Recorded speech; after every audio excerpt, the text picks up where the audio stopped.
रुक करेंगे गढ़ी हसन का। मुल्क भर की तरह गढ़ी हसन में भी महंगाई का तूफान ने जीना दोभर कर दिया है। ईद उल फितर करीब आते ही महंगाई में इजाफे की वजह से खरीदार और कारोबारी तबका सख्त मुतासिर हुआ है। मज़ीद जानते हैं हमारे नुमाइंदे मीर हसन की इस रिपोर्ट में। तो यही है कि जो आम तबका है महंगाई की वजह से वो बहुत मुश्किलात से दो चार है। महंगाई इतनी बढ़ गई है कि उनकी कुव्वत खरीद मुतासिर हो रही है। पहले जो चीज़ 100 में आती थी तो अब उसकी जो रकम है वो 200 रुपये हो गई है।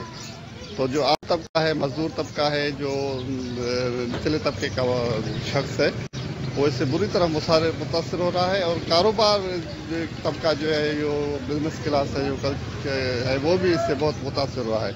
क्योंकि जब एक आम बंदे की कुव्वत खरीद मुतासर होती है तो फिर पैसे की फरावानी भी नहीं होती, तो हर तबके का जो है आदमी इससे मुतासर होता है। बहरहाल गुज़िश्ता बरस के मुकाबले में गुज़िश्ता बरस में ये लॉकडाउन के हालात थे, ये कारोबारी तबका बहुत मुतासर हुआ था।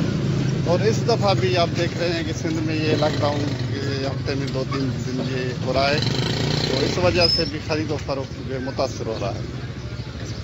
बहुत महंगाई है। हमारे यहाँ मजदूर तबका है, तकरीबन 200-400 रुपये कमाने वाला।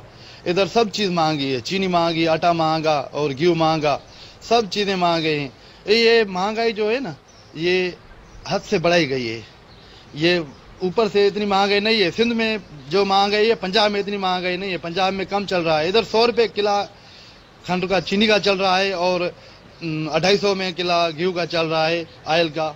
और उनके बाद आटे का किला तकरीबन 70 रुपये, 65-70 रुपये चल रहा है। हमारे यहाँ हर चीज़ महंगाई है यार। हमारे यहाँ गरीबों के लिए कुछ करो। वज़ीर आज़म साहब, मैं आपसे एक गुजारिश करूंगा तो इन पे कंट्रोल करें महंगाई पे। हमारे वहाँ क्यों था महंगाई वधी वही आहे। 250 रुपया गेहूं जो किलो थी वियो आहे। खंड 100 रुपये किलो आहे। शरबत ॾिसे तो 300 रुपये शरबत हले थी। आप उसमें कंट्रोल कर। जी तो नाज़रीन, आपने यहाँ के इलाका मकीन की बातें सुनी। हालिया कोरोना माहौल और लॉकडाउन की वजह से यहाँ के जो खरीदारों का जो है कुव्वत खरीदारी बहुत मुतासिर हुई है और यहाँ का कारोबार तबका भी बहुत मुतासिर हुआ है। उन लोगों का कहना था कि यहाँ जो है गरीब आवाम बहुत परेशान है। दिहाड़ी तबका है, यहाँ जो है खरीदारी और ईद के लिए उनके लिए बहुत मसाइल पेश हो रहे हैं। उन्होंने मुतालबा किया है वफाकी हुकूमत और सिंध हुकूमत से कि यहाँ के गरीबों को रिलीफ फराहम किया जाए। कैमरा टीम के साथ मीर हसन, रॉयल न्यूज़।